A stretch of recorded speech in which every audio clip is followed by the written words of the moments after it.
नमस्कार, मैं अनीता चौधरी और न्यूज़ अड्डा इंडिया पे आप सभी का स्वागत है। जय भारत, जय हिंद। आज बात करेंगे रूस और यूक्रेन के युद्ध की। रूस और यूक्रेन का युद्ध अभी तक समाप्त नहीं हुआ है। रूस लगातार दबाव बनाए हुए है। हालांकि यूक्रेन भी अभी हार नहीं माना है, लेकिन बर्बादी इस कदर हो चुकी है कि यूक्रेन के लिए संभलना भी बहुत मुश्किल है। रूस अपने जो हथियार हैं, जो हाईटेक हथियार है, जो हाइपरसोनिक हथियार हैं, उनकी वजह से टिका हुआ है। अमेरिका ने हालांकि, नाटो ने हालांकि बहुत ढालस दिए यूक्रेन को, लेकिन यूक्रेन के साथ खड़ा हुआ, कदम से कदम मिला के चलता हुआ नज़र कहीं भी अभी तक नज़र नहीं आया है। चाहे वो नाटो हो, चाहे यूरोपियन कंट्रीज़ हो, या अमेरिका हो, या ब्रिटेन हो, कोई भी। अच्छा, इस रूस, यूक्रेन और यूएस अफ़गानिस्तान क्राइसिस में अगर हम बात करें कि हमने क्या सीखा, आपने क्या सीखा, हम भारतीयों ने क्या सीखा, तो क्या बोलेंगे आप? मैं बताती हूँ, क्योंकि ये बेहद महत्वपूर्ण है कि अफ़गानिस्तान की क्राइसिस होती है तो लोग किस तरफ देखता है, जब रूस और यूक्रेन का युद्ध होता है तो दोनों देश किस तरफ देखते हैं। दोनों देश ही नहीं, जो नाटो अपने आप को सबसे मजबूत समझती है, समाधान के लिए किस तरफ रुख करती है, किसका चेहरा देखने की कोशिश करती है, और यूएन किसकी तरफ इशारा करते हुए ये समझाने की कोशिश करता है कि कहीं ना कहीं शांति जो है, उसके लिए आपको एक ऐसे देश की तरफ देखना होगा जिसको कभी आपने बहुत कम तरह आंका था। चलिए इन सभी को समझने की कोशिश करते हैं। सभी आखिर क्यों भागकर भारत की तरफ आते हैं? मदद जब भी चाहिए, भारत की तरफ क्यों मुंह टिकाए बैठे रहते हैं? क्यों उनकी नज़रें भारत में टिक जाती हैं? मेरा 6 अंक का वेतन क्या काम आया? मेरे 4 BHK का फ्लैट, घर, बंगला किस काम आया? मेरी गाड़ी, मेरा व्यवसाय, मेरी 50 एकड़ की ज़मीन, मेरा फार्म हाउस, आदि आदि आदि। यह सब तब तक सुरक्षित है जब तक आपका या मेरा देश सुरक्षित है, वरना हर चीज़ के धुएं में उठने में देर नहीं लगती। ऐसे चुटकियों में मसल दिया जाता है और धुआं धुआं हो जाता है। जीता जाता एग्जाम्पल है अफ़गानिस्तान, यूक्रेन और रशिया।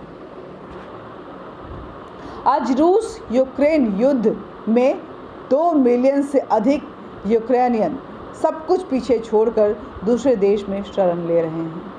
वो भाग्यशाली थे जिनके पास ऐसे पड़ोसी देश हैं जिन्होंने उन्हें आश्रय दिया।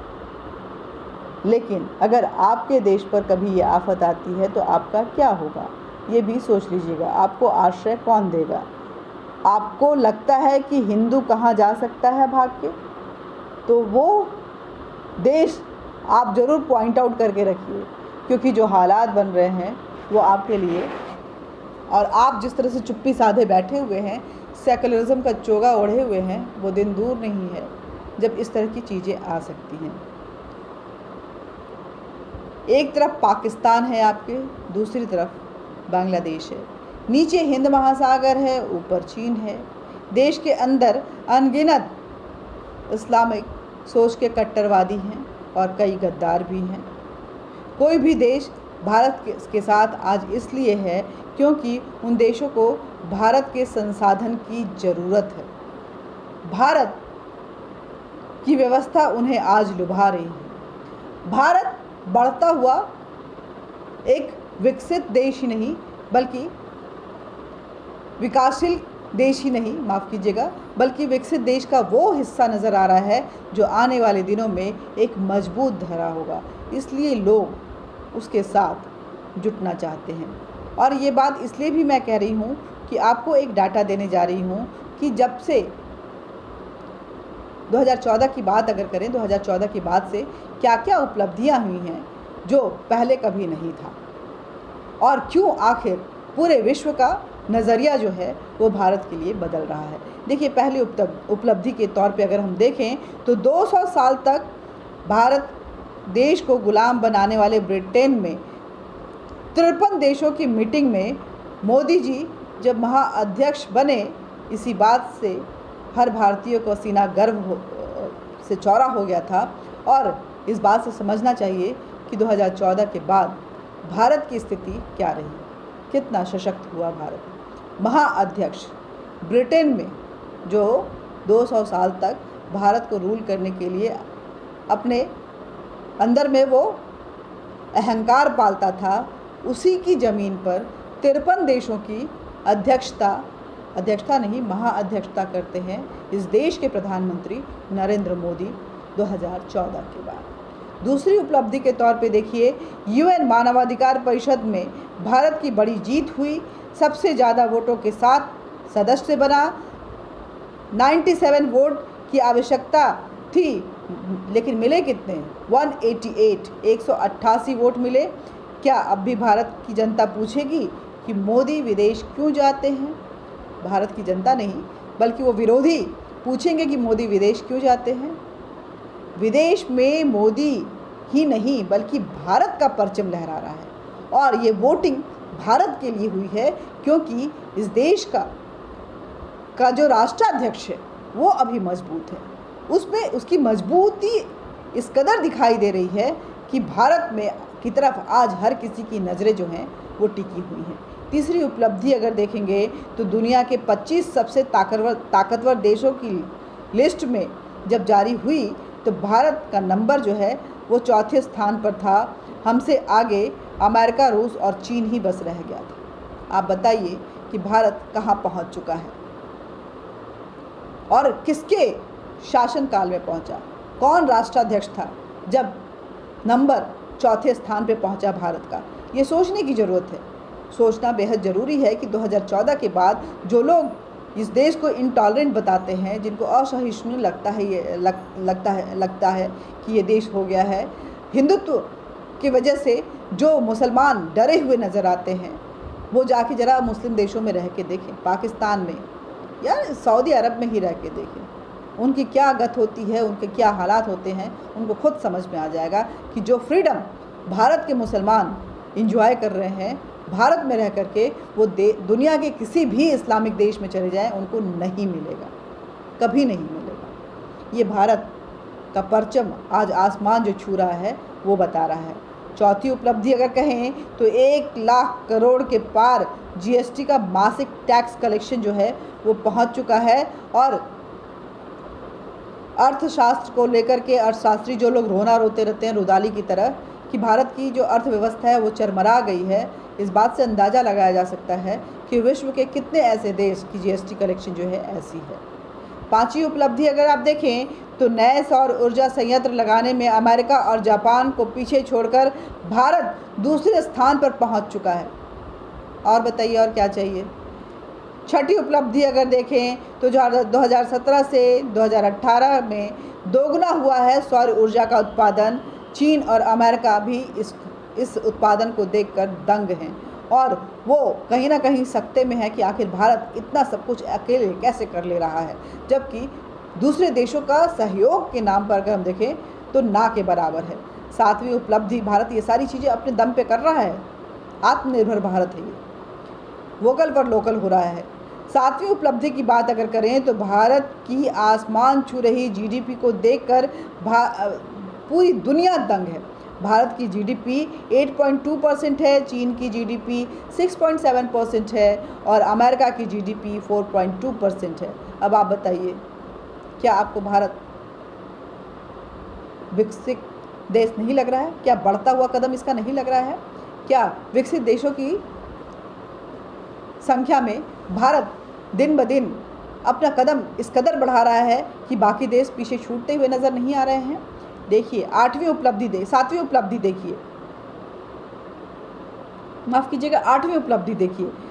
जल, थल और आकाश तीनों क्षेत्रों से सुपरसोनिक मिसाइल दागने वाला दुनिया का पहला देश भारत बन चुका है।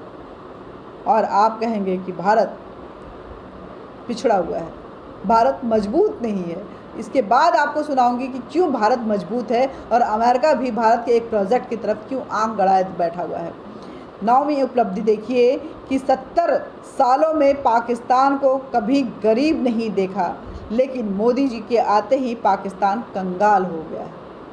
कहीं से उसको कोई ग्रांट नहीं मिल रहा है। दरअसल पाकिस्तान की कमाई का जरिया भारतीय नकली नोटों का व्यापार था और विदेशी ग्रांट थे, दोनों ही बंद हो चुके हैं। अब आप बताइए, नोटबंदी को अभी भी गाली देंगे? 10वीं उपलब्धि की अगर बात करें तो एक बात तो 2014 में कांग्रेस रक्षा मंत्री A.K. एंटनी ने कहा था कि देश कंगाल है, हम राफेल नहीं खरीद सकते हैं, ये प्रोजेक्ट जो है हमारे बश की नहीं, ये छोटा मोटा प्रोजेक्ट नहीं है और हम बहुत कर्ज में हैं, ऐसे में राफेल जो प्रोजेक्ट है वो हमारे, अभी हमने उसको गिव अप करवा, ये A.K. एंटनी का बयान था। लेकिन राफेल की डील हुई और राफेल के जगह के साथ साथ S-400 की भी डील हुई। हम फ्रांस से राफेल खरीद रहे हैं, रूस से S-400 खरीद रहे हैं और ये अपने वायुसेना को मजबूत बना रहे हैं। हमारी आर्म फोर्सेस भी बहुत मजबूत हो रही हैं, आप देख लीजिएगा। आगे जो बताऊंगी वो आपको और चौंकाने वाले हैं। राफेल की डील को लेकर के एंटनी का वो बयान मुझे आज भी याद है। उस प्रेस कॉन्फ्रेंस में मैं भी थी, डिफेंस एक्सपो था, जिसमें एंटनी ने कहा था कि हम इस MMRC प्रोजेक्ट की तरफ नहीं जा रहे हैं क्योंकि हमारे पास पैसे नहीं, हमारा बजट नहीं है हमारे पास। 11वीं उपलब्धि, सवाल ये भी है कि आखिर कांग्रेस के समय में ये पैसे जाते कहाँ थे? इटली, चीन, पाकिस्तान, किस देश में जाते? टर्की, ये देखना होगा। 11वीं उपलब्धि की अगर बात करें तो सेना को बुलेट प्रूफ स्कॉर्पियो जो है वो सुरक्षा कवच के तौर पे मिल चुका है। जम्मू कश्मीर में सेना को 25,000 बुलेट प्रूफ स्कॉर्पियो मिल चुके हैं, जिसमें सेना बेधड़क वहाँ पे अपने ऑपरेशंस करती है और सुरक्षित महसूस करती है। 12वीं उपलब्धि की अगर बात करें तो 4 सालों में क्या विकास हुआ इन 7 सालों में, ये आपको इस बात से पता चलेगा कि अर्थव्यवस्था में फ्रांस को पीछे धकेल कर भारत जो है वो आगे निकल चुका है। और क्या चाहिए आपको? 13वीं उपलब्धि, ऑटो मार्केट में जर्मनी को भारत पीछे छोड़ चुका है और आगे बढ़ चुका है। 14वीं उपलब्धि, बिजली उत्पादन में रूस को भारत पीछे छोड़ चुका है और आगे बढ़ चुका है। 15वीं उपलब्धि, टेक्सटाइल उत्पादन में इटली को पीछे छोड़कर भारत बहुत आगे बढ़ चुका है, नंबर 2 पे पहुंच चुका है। 16वीं उपलब्धि है, मोबाइल उत्पादन में वियतनाम को पीछे छोड़कर भारत बहुत आगे बढ़ चुका है, दूसरे स्थान पे है। 17वीं उपलब्धि की अगर बात करें तो स्टील उत्पादन में जापान को पीछे छोड़ चुका है भारत। 18वीं उपलब्धि की अगर बात करें तो चीनी उत्पादन में ब्राज़ील को भारत पीछे छोड़ चुका है। 19वीं उपलब्धि की अगर बात करें तो राम मंदिर, धारा 370, ट्रिपल तलाक, ऐसे CAA, ऐसे मजबूत फैसले भारत सरकार ने लिए हैं।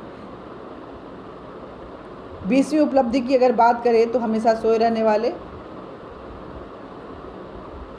तो उपलब्धि ये है कि आज रूस यूक्रेन का युद्ध होता है, अफ़गानिस्तान में तबाही मचती है, नाटो पीठ दिखाकर चला जाता है, लेकिन चाहे वो अफ़गानिस्तान हो, चाहे यूक्रेन हो, चाहे रूस हो, यहाँ तक कि जब कोविड आता है तो चाहे वैक्सीन की बात करें तो जितने भी दुनिया के देश हों वो सभी वैक्सीन के लिए भी भारत की तरफ देखते हैं, शरण के लिए भी, मध्यस्थता के लिए भी और संवेदना के लिए भी वो भारत की तरफ मुंह ताकते हुए देखते हैं।